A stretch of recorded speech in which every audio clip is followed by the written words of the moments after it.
Administrative hearings, which is attached to DOAS. We're on page 52 in our books, members.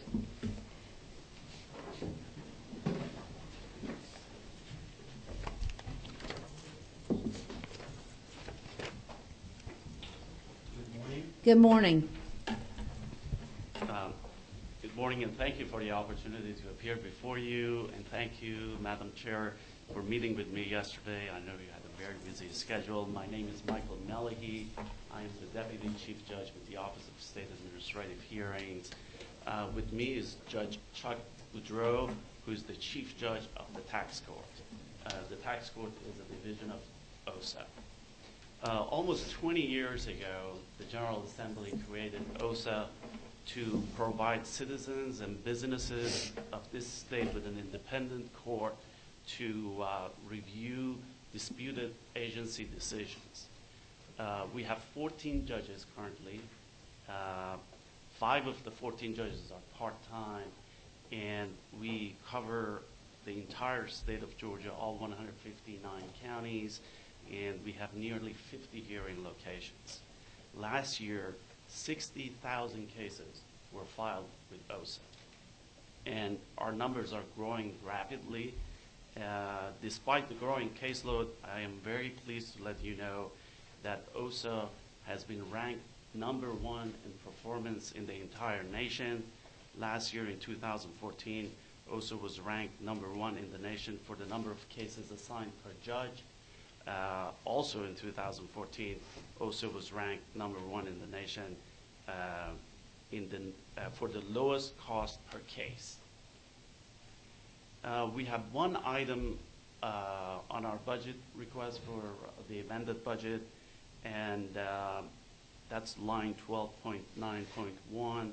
We are respectfully requesting $199,000 to cover the relocation expenses for our offices and courtrooms. Last April, we received an eviction notice from our landlord. The landlord is in the process of converting our building, our old building, into a hotel. So we had no choice but to leave. We immediately contacted the governor's office.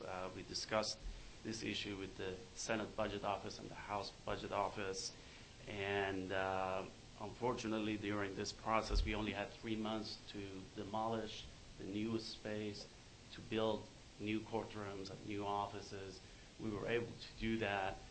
We were asking $199,000 to cover the relocation costs. The $190,000 request also covers the cost of building offices for the tax court, and I'm going to turn over to my colleague to tell you a little bit about the tax court. Yes, ladies and gentlemen, again, it's a pleasure to be here this morning.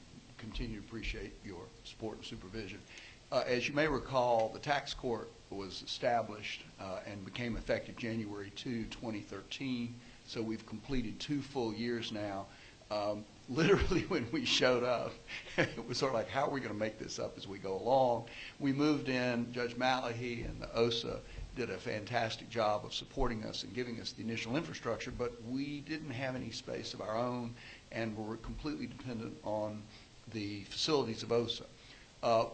Fortunately, as part of the move, we now have our own office space, although we continue to have shared common facilities, continue to use the same courtrooms. And again, I think whether it was brilliance or good luck, I think that the decision to cite us, the tax tribunal inside OSA, was just the absolute right decision, because we've not had to duplicate anything. We don't have extra courtrooms. We don't have extra copy machines. We don't have extra security. We don't have extra anything. So I think that has worked out beautifully. But again, as part of the move, one of the items is that we now have space of our own, and we actually have to factor that in our budget. And of course, we had associated moving costs with that as well. But I have given you some material just so you'll know. I don't know how much. I don't want to bore you, but no one really knew what was going to happen. We now have a good insight. The tax tribunal, basically, we are running, we get about 100 cases a month, 100 to 125 cases a month. We had a huge surge at the beginning because it was new, but it seems to have stabilized now at about 100 to 125. I'm very happy to report that those cases are moving very expeditiously. The last time I looked, I literally only had 2 cases that were over a year old. Most cases are resolved within 9 months, and only what I would call the ones that have hair on them. You know, one of the guys is actually in prison in Reidsville, and we're trying to figure out how we're going to have the hearing. So you get some very interesting issues, but they are moving very expeditiously. I want to say that, again, OSA and Judge Malahy have been fantastic to work with. I also want to commend the Revenue Department, which has done an excellent job of developing a unit that does nothing but address these cases. And I couldn't say enough nice things about the Office of the Attorney General. The Senior Assistant Attorney General, Warren Calvert, has just been invaluable. And as I say, I think it's been very successful, and it's moving very smoothly. Any questions from the members? Thank you. I'm sorry.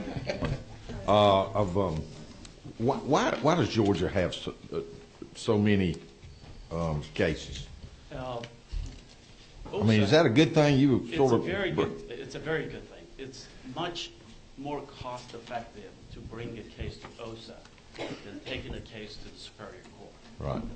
It usually takes us only about 9 weeks or so from the day we receive a case to scheduling a hearing and resolving the case, issuing a decision. The same case in the Superior Court could take up to 4 or 5 years, and it could be extremely costly.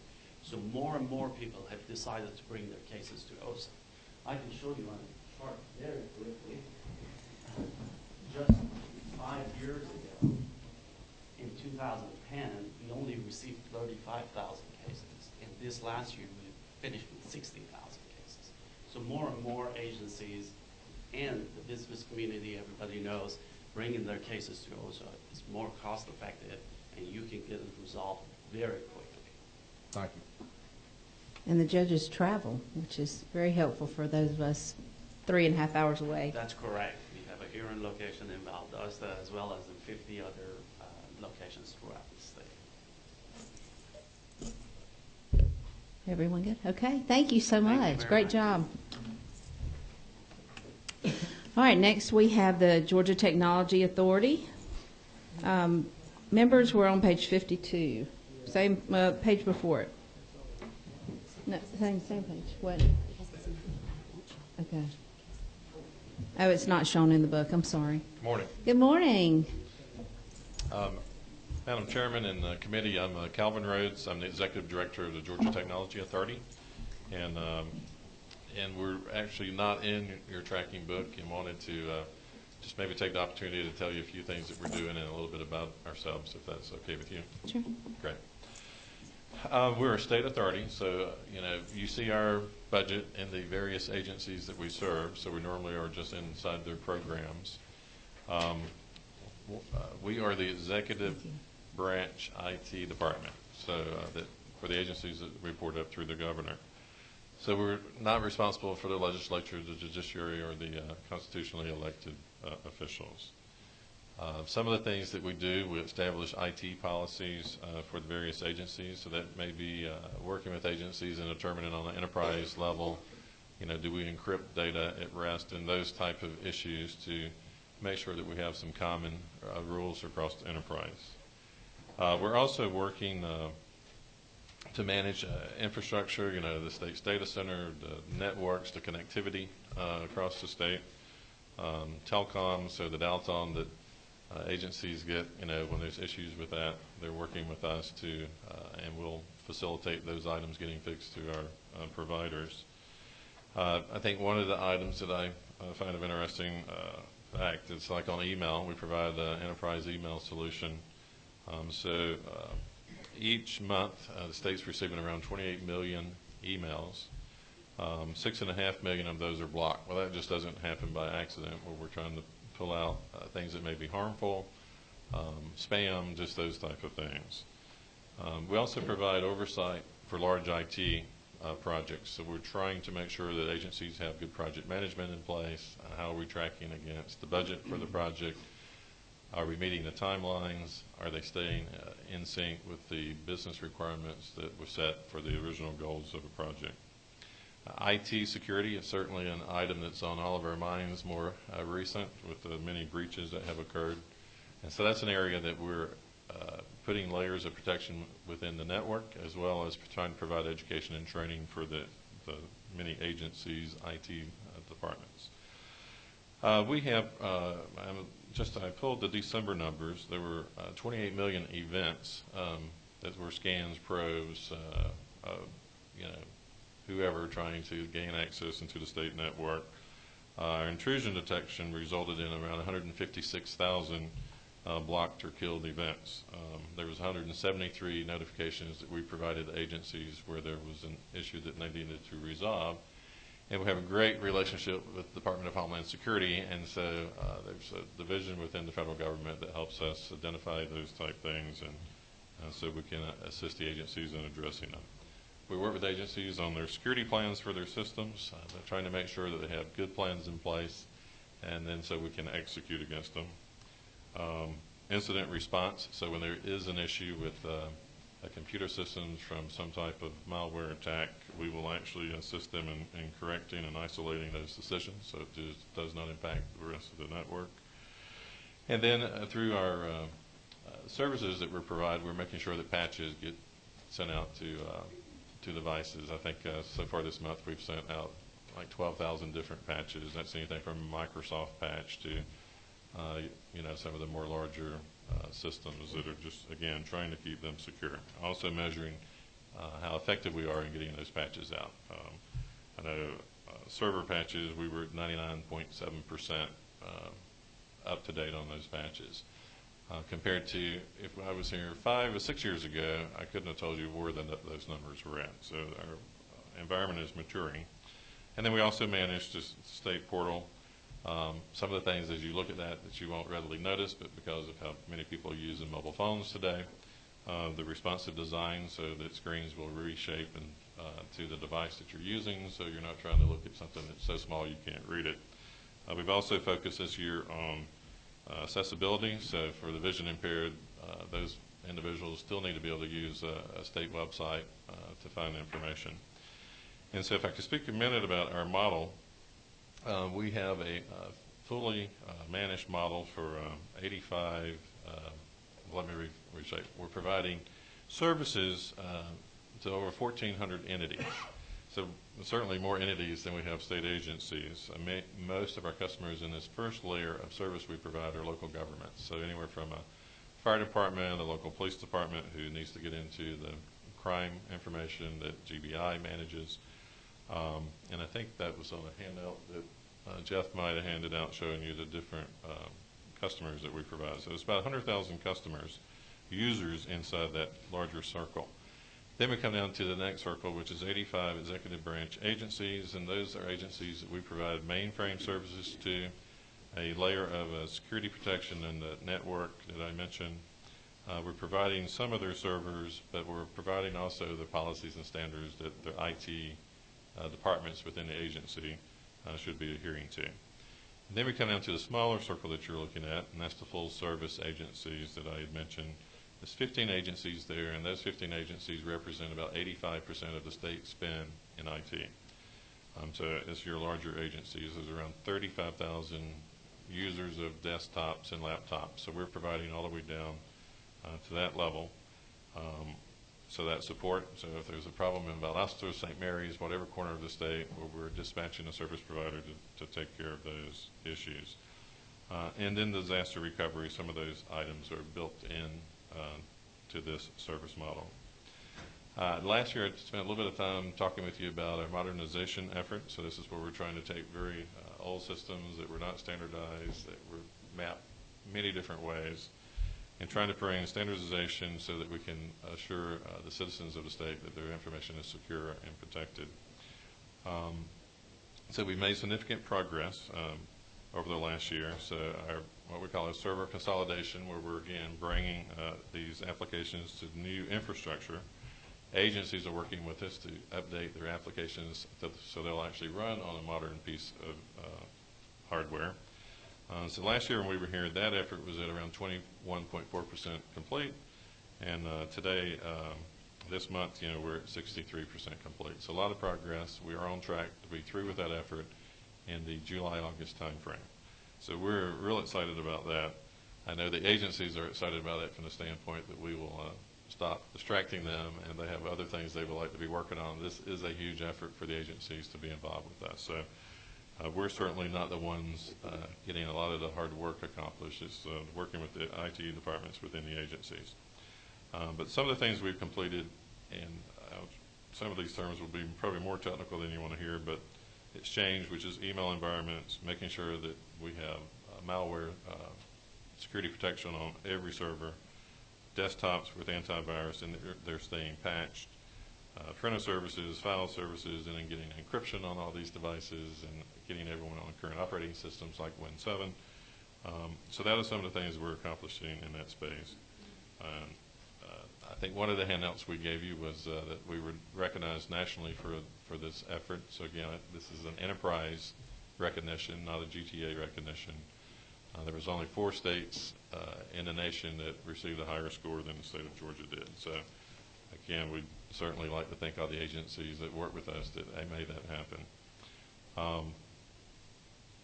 And I think it's important that we continue to evolve this public-private partnership model. It was a huge cultural shift when the state outsourced a lot of these services. And so managing that and making sure that, yes, we work with agencies that they understand what we purchased and what we did not purchase. And as some of these contracts are coming up for renewal, they were closing a gap somewhere we wanted to do things differently. So again, we've been trying to make sure that we do that, but we're not spending additional dollars, that we're just reprioritizing and spending those different dollars in different places. An example of that would be from the time that this was signed, I think back in 2008, security is a much higher priority for us, so that would be a space where we've tried to shift more resources to focus on those type issues. And then embracing new technologies like Office 365, which is a cloud solution. So we are in the process currently of migrating agencies to that. I think just this past weekend, there was another 2,500 users moved. And that, again, has given us a lower cost point, but also given agencies more flexibility that these systems will use, much less expensive storage space, and those type of things. So, again, I know this has been a very high overview. We'd love the opportunity to tell you more about what's happening in IT in the state. Happy to answer any questions with you individually if you would like, and I always like to leave an invitation for you to visit our North Atlanta Data Center up in Alpharetta. It is truly a state-of-the-art facility where you can actually put a picture to the work that's being accomplished. It's a very large, and it's not certified as a Tier 4 facility, so as you go up, there would be a couple military levels above us, but we can do things like take a direct hit from a tornado, and so that means that your health and human service systems that people rely on continue to work. The law enforcement, because anytime not only a trooper but a local police officer stops you and runs your tag number, that is coming through systems that we help support. Of course, GBI is responsible for that system, but the infrastructure and the network and all that it relies on is something that we look after each day. So We would love to come tour it, wouldn't we? We'd love to come see your facility. Perfect. We'll certainly get with you and set something up. That'd be great. All right, we have a few questions. All right, great. Chairman Pruitt. Thank you, Madam Chair. I got here a little bit late, and I apologize that I might have missed this, but a couple of questions. One is that last year we discovered that, or you guys had discovered that there were several pieces of equipment, servers or different things that were sitting idle and not plugged in and not being used, and yet the agency was being charged for those. Have you been through and audited that and recapped and made sure that we're only getting charged for the things we're actually using? Yes, sir. We put a program together to work with agencies, and it's a consumption model, so it went much further than just looking at was there devices that you weren't using. One of the nice things about our service model is if you don't need something, you turn it in, it comes off your bill. So you're not waiting till the end of a lease, you're not waiting until something gets fully depreciated. So we not only looked at items like what's their equipment, but is there more efficient ways for you to be storing data? Because we pay for that type of service by the gigabyte. So if you're not adhering to your retention policies, it's been honestly a year-long effort, and it's a program that we put in that will just continue to work with agencies to make sure those type items are getting identified. Well, I don't completely blame your agency, because my understanding was these agencies had them and wasn't using them, and they didn't know that they wasn't using them and that they didn't need them and they wasn't turning them in. So I didn't know if you had some way that you actually went back maybe and helped them a little bit by going to each agency and ensured they had only what they needed. Yes, sir. We honestly have worked with every agency that we're supporting the full service bundle of services to, and going through every line item on their bills. Okay. And of course, in some of those areas where you would actually find that there's not a need for a server, but maybe there's a legal hold on it because of a lawsuit or something like that. So what was apparent early where you thought you had found something, you may find there's a need that you couldn't just turn something The off. second question, Madam Chair, if I could. Certainly. What agencies are now not utilizing your service? Well, there's 15 of the largest agencies which are using our full bundled services. So that's all their servers. They do not have their staff that used to look after all those things. So that staff came off state payrolls and we outsourced it. So it's probably easier to tell you who those agencies are. So starting with probably the largest one, which is Department of Human Services, Department of Community Health, Department of Revenue, Office of Planning and Budget, the Governor's Office, Department of Juvenile Justice, Department of Corrections. I mean, it's the larger agencies that make up the 15. And then below that are agencies are using bits and pieces of our services. And that was actually by design. When this effort was looked at, there was a line drawn saying, okay, the efforts here, I think the total contracts ended up being like $1.2 billion. And it's like, at the time, that's what the state said, okay, we can invest those dollars, and of course that was spread out over the term of these contracts, again, to try to modernize and better secure and stabilize the environment. I believe the vision, I was not here at that time, was that as we finished the modernization effort, you would look for other agencies where it was a good fit, where they had a need to modernize their infrastructure and bring additional agencies in. Well, I think that's the question, is are there other agencies out there that really need to be using it and that are not using you? And the second question part of that would be is, if they did use it, would that bring the overall cost down across the board by having additional customers? Would that bring the cost down to everyone, or would it make a difference at all? I'll answer that in a couple ways. Certainly, as we add more users, you do have ability in the marketplace to get lower costs. But I think you also have to look at when we did this initial outsourcing, we spent roughly about the same amount of money, but then we were able to do things we weren't doing. There was really not disaster recovery in place for the state. So again, that you could recover from a catastrophic event. So when you weren't doing that, and now you're going to do it, and our rollover site is in Boulder, Colorado, you're never going to do that item unless it's cheaper, because you were doing it at zero because you were just accepting the risk. And then we used to also, I'll talk about a laptop. We used to take a laptop and just, people would use it, for 10 years. But at a certain point, you cannot keep the security patches and everything current on some of this older devices. And so we wanted to make sure that we were able to keep things secure as well as the uptime. So at a certain point, we'll see from the older devices, that's where our outages are coming from, and then you have citizens standing in line trying to get their driver's license. So fortunately, and like I did mention driver services earlier, creative example is where they have gone all the way through the modernization effort and have now very stable systems. So fortunately, we're not seeing them on the news where the system's down and and, people are waiting for us to try to get things back working. But you haven't named any agencies that you felt like would benefit from having this and that would benefit the taxpayers. Is the Labor Department on it now?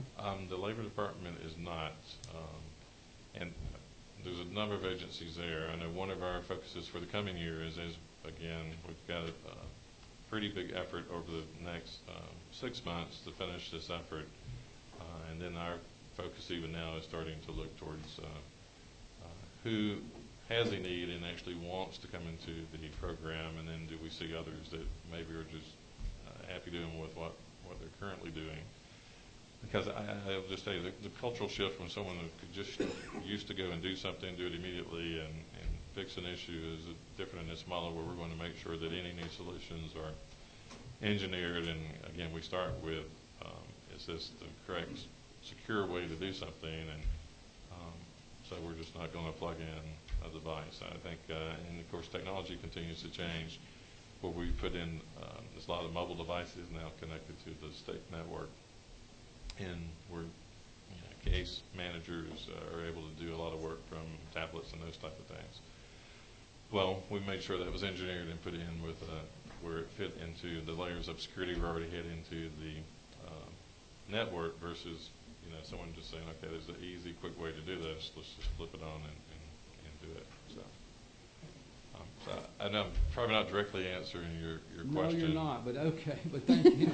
Well, there's not a list right now that says, here are the additional agencies, because when we do that, will be certainly a budget impact. Say, okay, what is it going to take to get this agency now up to the standards that we've set for a full-service agency?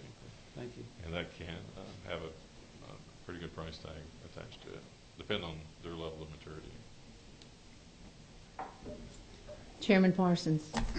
Thank you, Chairman. I wanted to ask, I remember a few years ago, and I don't remember how many it was, when y'all first started outsourcing. As I recall, the contracts for telecom went to AT&T. I may be mistaken, and then for the computer services, I think IBM, is that correct? Yes, sir. And how long were those contracts for?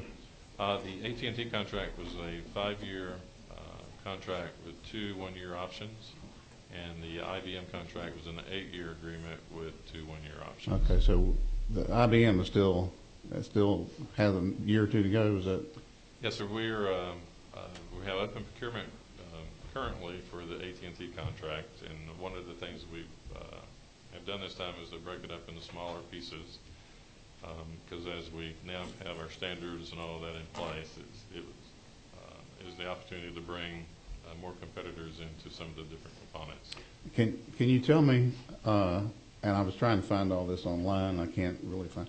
But can you tell me how much the maintenance contract is for each one of those for IBM and yearly for IBM and AT&T? The total service providers is just over $200 million a year. And IBM is roughly about 60% of that number. AT&T, probably about 65%. AT&T of the balance. Okay, Chairman, if I may just ask a couple more questions. How many? So I know when we outsource those services, of course there was a reduction in the number of employees that GTA had because you're no longer using state employees to do the technical work. Right. How many employees does GTA have now? I'll give you 2 answers. Our total number of employees today is around 188 people. Our low point that we brought that to with the outsourcing was 165. Since then, we've picked up the 1-800 Georgia, call center, and that's why the additional people are there. They were responsible to another agency, and then they're now under the GTA umbrella. Okay. And if I may, just one more. Trying to understand the budgeting process for GTA and how it would work with, during the year, if there's any request from an agency that you all support for any kind of a change or upgrade or anything like that, I'm guessing that would have to go into the next proposal for the next budget year. If they were to request something during the budget cycle that you're already budgeted for, you would have to tell them that you couldn't do that till the next budget cycle because you don't have money budgeted to do that. Is that correct? Right, and that would certainly be true on like large projects and those type of items. We're a consumption-based model, so you pay for what you use. So, I mean, each agency is going to typically see a 5 to 6% increase in their storage each year. So that is envisioned when working with OPB, when we provide them our forecast on what an agency will be using in IT. So there's operational costs that we're looking at now. With our model, we're not looking that they need to replace, 1,000 desktop computers this year because of we're charging them a flat fee every month for those desktop computers, and then when they hit the 60 months, they get automatically replaced. Right. So a very consistent operating expense model. Yeah. Well, I'm guessing that the old PBXs and key systems, most of those have probably been replaced, go into cloud. Is that correct? The handsets, I think those are on a 10-year refresh cycle. So the vast majority of those from when the contract was signed, unless it was just extremely new at that point, have been replaced. Now, depending on the size office, it may not be a voice over IP solution. It could just be what they still refer to as a Centrex set. Just because an office of 4 or 5 people may not make sense financially to do that. Okay, thank you. Appreciate it. Thank you, Chairman. Chairman Martin.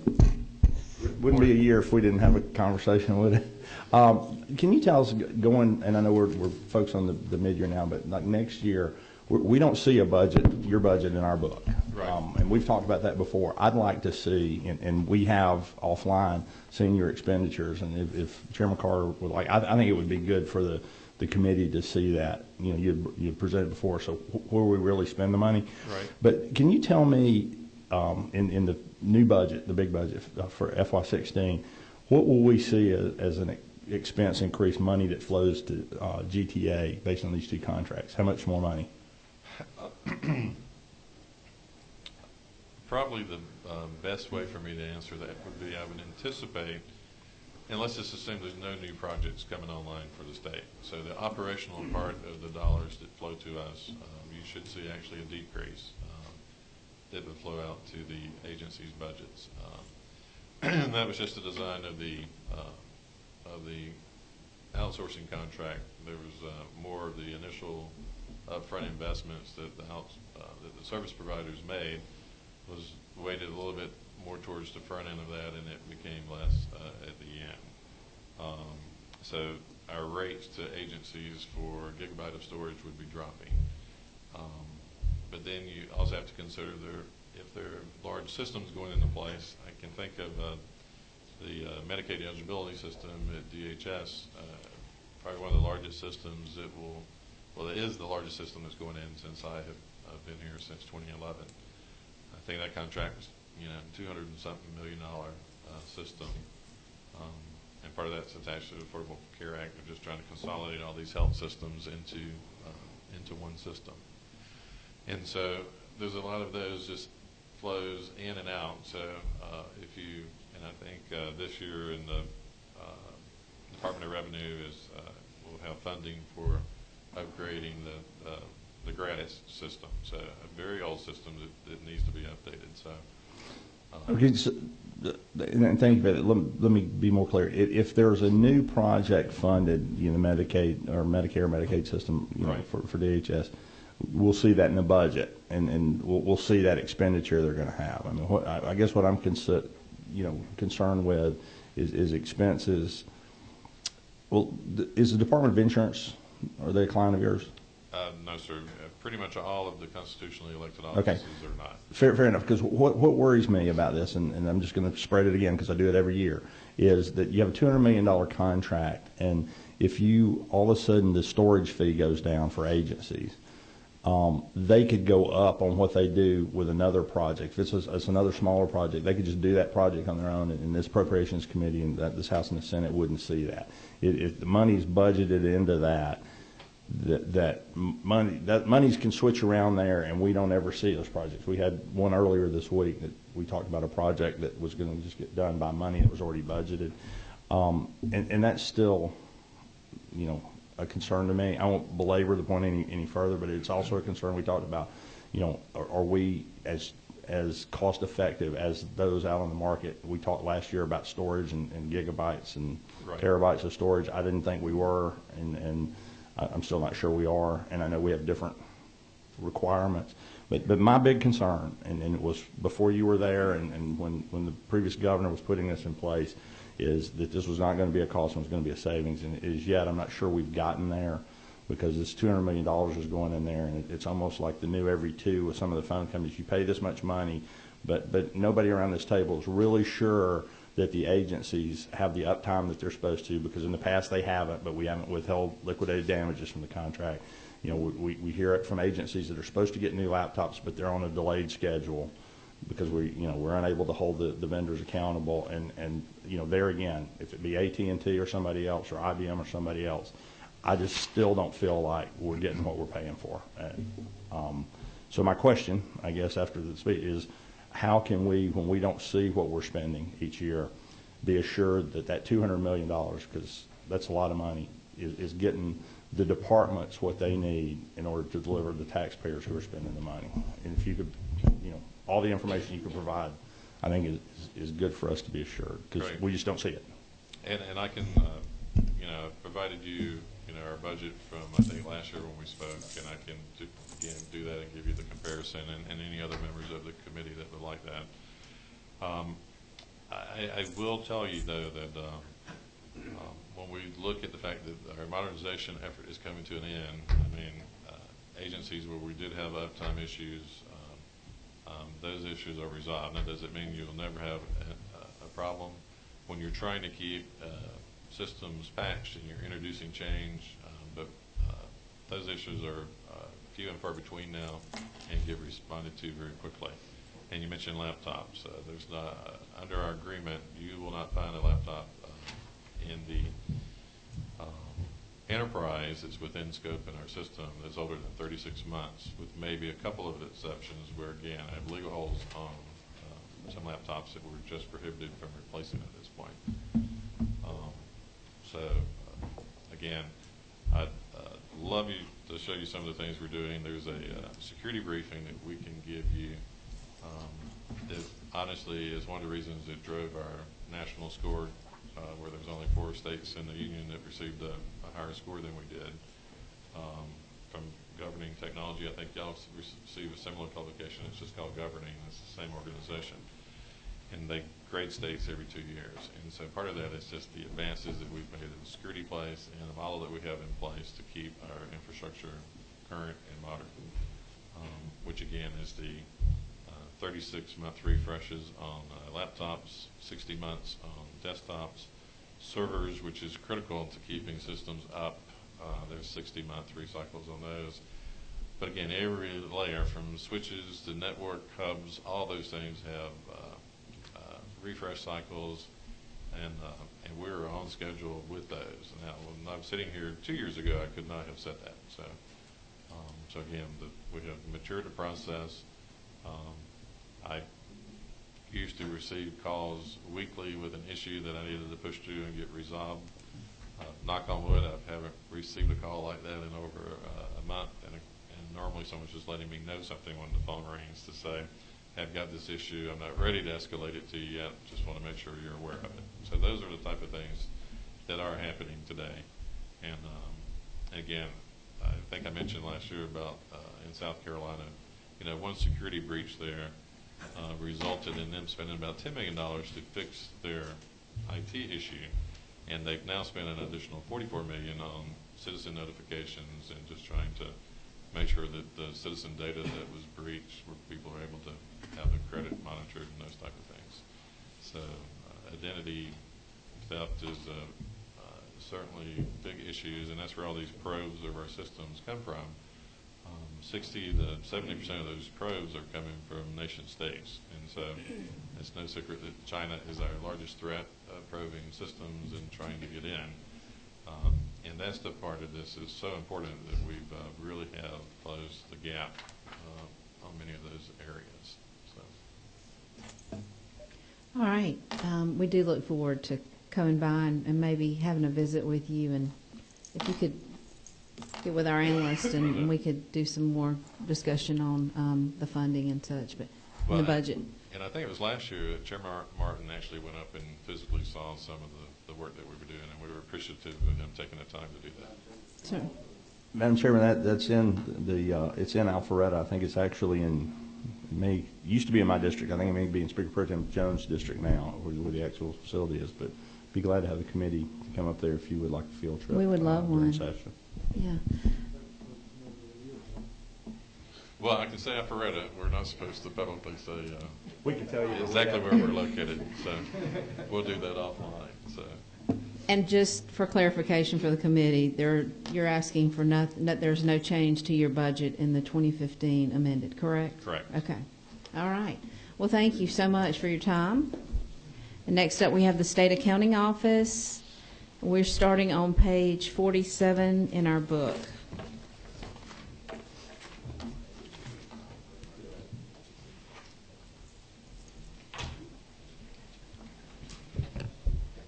Good morning, Madam Chairman. Good morning, members of the committee. Appreciate being here today. And there's two items to talk about in the amended budget, both of which I would say have unique characteristics. And so I will talk about each one of them individually, try to talk about them in enough detail to explain it, not too much to take too much time, but also stop and let each one of you ask questions at each one if we need to. The first item in there is related to SAO, and it relates to providing one-time funds for a federal SWIPE cap, statewide cost allocation plan settlement payment. And it says $722,000. Explain a little bit what that is, because I've thought statewide cost allocation in of itself might not mean a whole lot.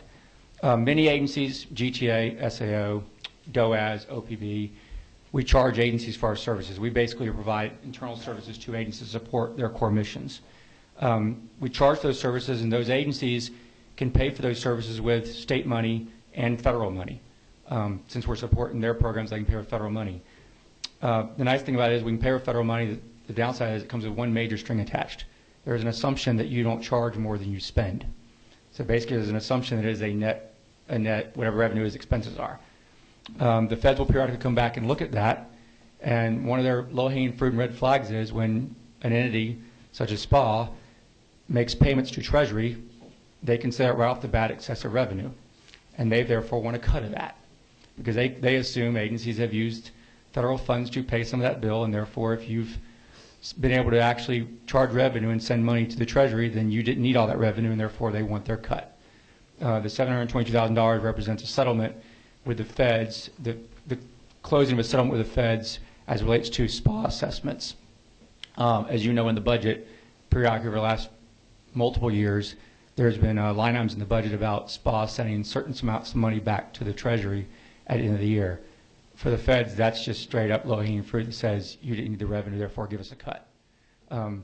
This is not a SPA-specific thing. They would look at GBA or GTA or SAO or anybody else that bills for services the exact same way. And it wouldn't surprise me that eventually they will look at those other areas the exact same way. And again, now your question might be, well, this settlement's for SPA. Why is SAO involved? Fantastic question. We put together the statewide cost allocation plan, which lays out those centralized costs. We put that together on behalf of the state. We submit it to HHS. HHS essentially is our cognizant agency, for lack of a better word, and they essentially provide the assessment to us, to SAO. So the 722 represents clearly a pass-through from SAO to the feds. It's an estimate of what we owe them. We'll settle up in the next month or so, really on final interest amount is all it amounts to. But again, it's straight from me to the Fed, and it's from me only because, from SAO only because we're the ones that submitted the plan. But this particular amount is related to SPA, and again, eventually it could go beyond SPA. They just, payments to Treasury for them are excess. So I'll stop with that item and let folks ask questions. Chairman Martin. So you're comfortable, I mean, the accounting for the funds, this is not just a number that the Fed sent down there and said, you know, well, you said low-hanging fruit. Forgive me, but anytime I've ever heard the IRS or somebody come in and audit somebody, they typically shoot high and, you know, settlements. So this number is verifiable to you. The funds have been bifurcated in a manner appropriate, and AG's office is online, and this is the best we can do. This has been a very long process to get through with them. This was not what they initially wanted. This is not the amount they initially wanted, and so took a long time and I said to answer questions. Yes, we're comfortable. Thank you. Any other questions? All right. So the other item in here is not actually related to SAO. It's related to the State Accountancy Board. As the committee may or may not know, there was a bill last year, HB 291, that moved the State Accountancy Board from the Secretary of State to the State Accounting Office. We welcome that, and we welcome supporting them, and we'll be glad to support them. The downside of that bill was there was not a physical note with the bill, and there was no budget for the board in SAO's budget in 15. So on July 1st, the board came to me, and my first question was, well, there's no budget in 15. The line item you see under the State Accountancy Board, which says provide funds for board operations, the $641,000 is essentially to true up what wasn't in the FY15 budget, and it provides their funds for FY15. They have been operating since July 1st, as you know, and that quite honestly means that the SAO has been covering them until we get to this amended process. That is what's been happening. And again, that just covers that. It's essentially, as you know, those don't know, the State Accountancy Board, they regulate the CPAs in the state. For those that don't know, for a CPA to do business in the state, they've got to be certified in the state. As you know, the entire equity market and debt market and the entire underlines the entire economy in the state is all related on financials. Those financials are either produced by accountants working at a company or audited by auditors who are CPAs that are auditing to say those are fairly presented. So, say the Accountancy Board has a very, very strong influence on the business environment of the state of Georgia. But again, the 641 is just to true up the fact that the original big budget didn't have any money in it. Chairman Martin. But going back to that, Madam Chair, I just guess we looked. Secretary Kemp didn't mention if these people came out of his budget. He didn't offer up the corresponding amount that we might want to ask him about in the future. Sure. So those people went into your budget and you've been paying them since July 1st. If not but for the bill, they would have stayed with the Secretary of State, and that budget would have paid them. I don't want to say one-to-one yes, because they were supporting the board at June 30, and I was supporting July 1st. Like the director we have now, they didn't have that director, so I wouldn't say the director was there, because they had a director who was managing all 40 boards they manage. Right. And so we had to hire a director, so I don't think that's a one-to-one, but obviously they had support staff supporting the board, and we have support staff supporting the board, and okay, well, I can't answer the question for the secretary. No, but that's fair, so it might not be a dollar-for-dollar thing. Okay, thank you. Right. All right. Thank you. Very good. Thank you. Our next speaker is coming from the Department of Administrative Services. We have the Commissioner Sid Johnson here. We're on page 50.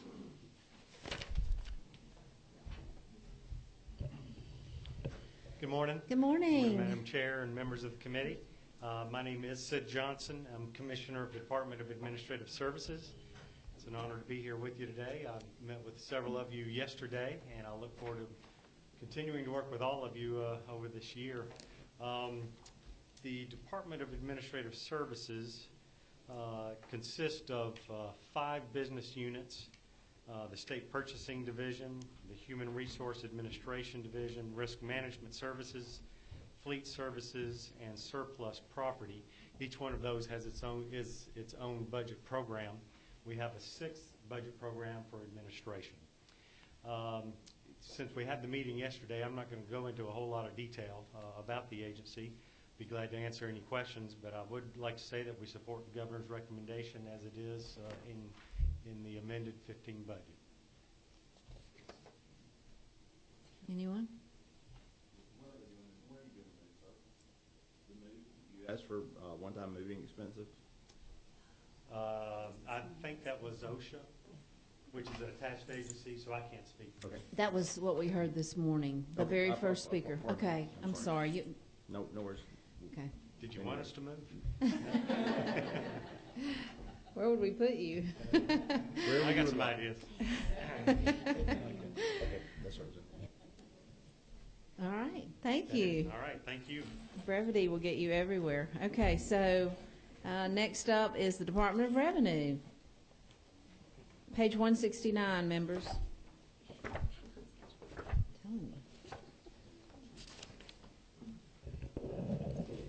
Welcome, Commissioner Riley. I'm very proud of you and look forward to working with you in this new role, and can think of no one better to fill this position. Congratulations. Thank you, Madam Chair, and thank you. I know you are. My apologies, Chairman Martin. Thank you, members of the committee, for having us before you today. I'm Commissioner Lynn Riley of the Department of Revenue. I have with me the CFO, Becky East of the Department of Revenue. Today is day 9 for me on the job and day 4 for my CFO. So I will beg your indulgence if we aren't able to fully respond to any questions that you have before us today, but we absolutely commit that we will get information to you as rapidly as possible. We're here to speak about the amended FY15 budget, and there are only 2 changes from the original budget that are being proposed by the governor. We support both of them. The $15 million additional dollars for the forest land protection grants and a reduction in the funding for the local tax officials' benefits that is a result of overestimating the needs for this fiscal year. And I'd be happy to answer any questions if we could.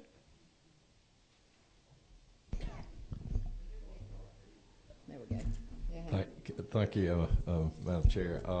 I just excited about you being there a few weeks and adding $15 million to your budget.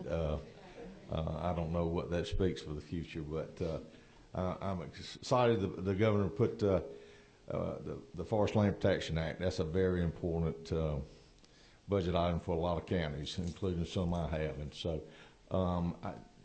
do you know how quickly those grants, or what kind of cycle those will be reimbursed to our counties?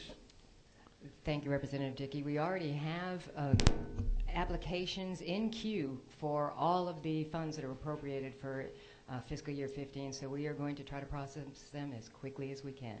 Good answer. Thank you. No other questions? Great job. Thank you very kindly. It's a pleasure to be here and look forward to working with you all. Yeah, go ahead. Representative, you need the hazer? Okay. Go ahead. I just need to remind the Right Honorable Commissioner that the Fulton County delegation will be meeting later today. Now, all seriousness, this is my first opportunity to speak to you, really, since you've been Commissioner, directly or indirectly. So we do miss you in the Fulton County delegation. Johns Creek, your district, has missed you. In fact, some of your constituents have called our office since yours is vacant now, and we're happy to work with them. I will echo Chairman Carter's remarks. I don't think the governor could have found anyone extra. And to Miss East, sorry that you had to come in here twice today. I think she was in here with the Department of Corrections earlier, so thank you. But we look forward to working with you all. Thank you, Chairman Martin. Thank you, Madam Chair. Thank you. All right. Moving very quickly now. Department of Natural Resources. Speaking of former colleagues, my former colleague who came in with me, Commissioner Mark Williams. And we are on page 137, members.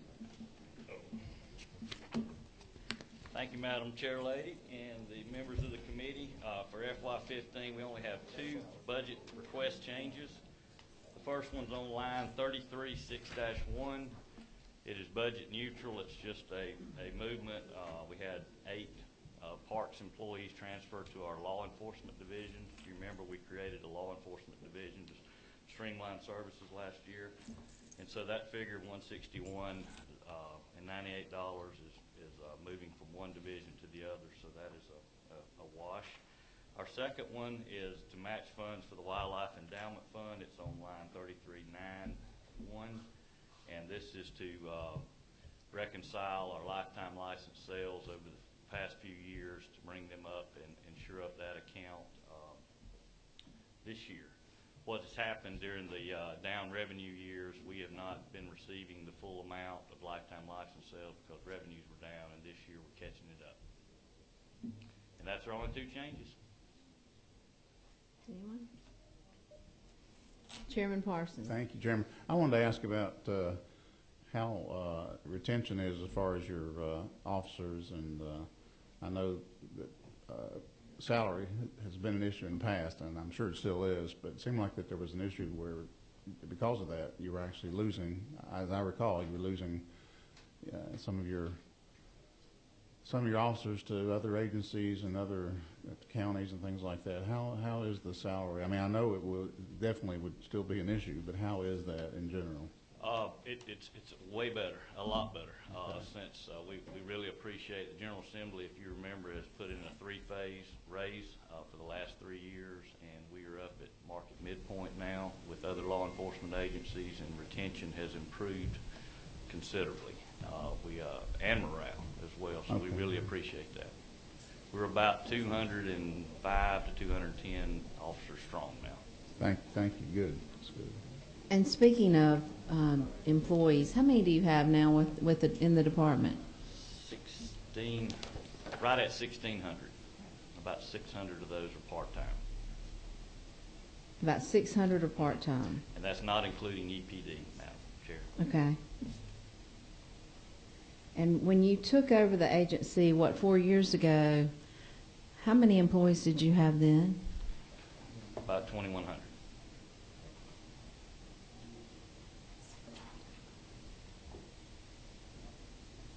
Okay. All right. Yes. What number are you? 18. Just out of curiosity, sir, as a new member learning, I know in the state patrol per capita we have the smallest force. How does your team shape up in that regard? We try to have one ranger per county.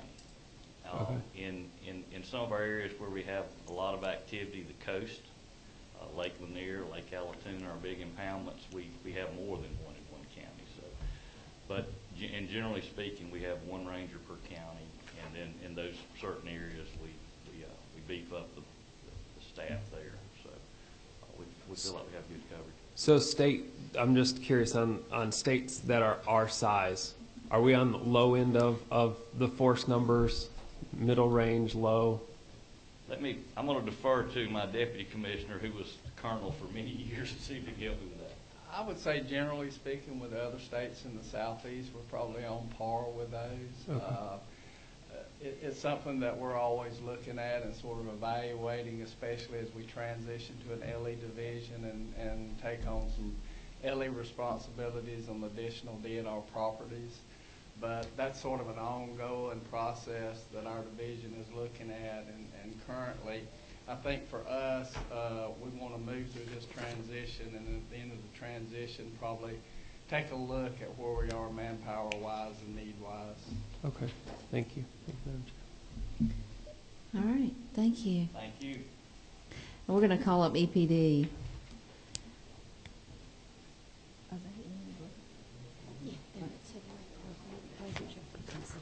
Okay. Okay. Yeah, we're on page 138, members. Good morning. Good morning. I'm Mary Walker with EPD. I'm the Assistant Director.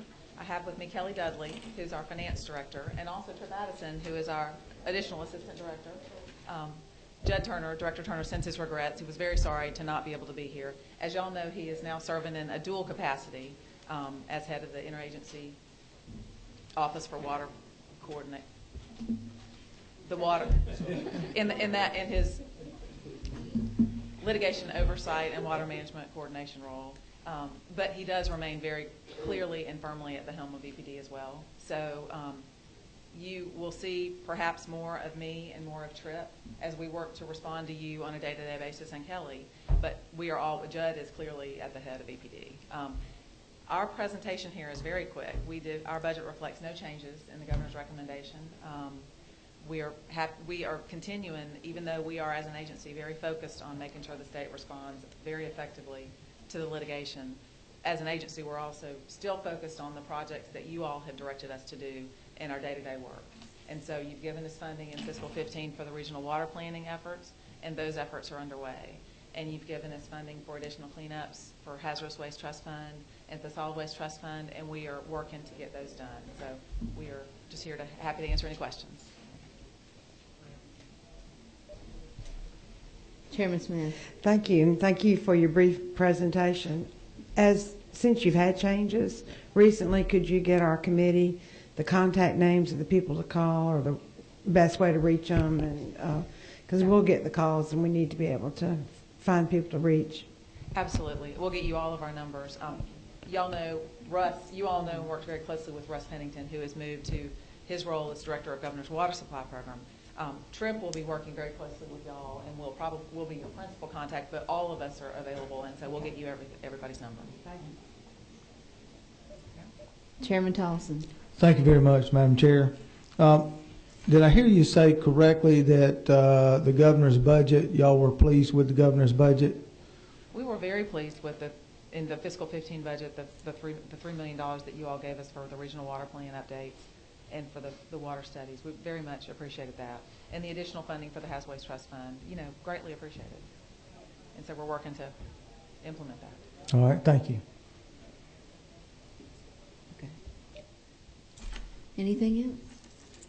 Thank you. That's great, thank you.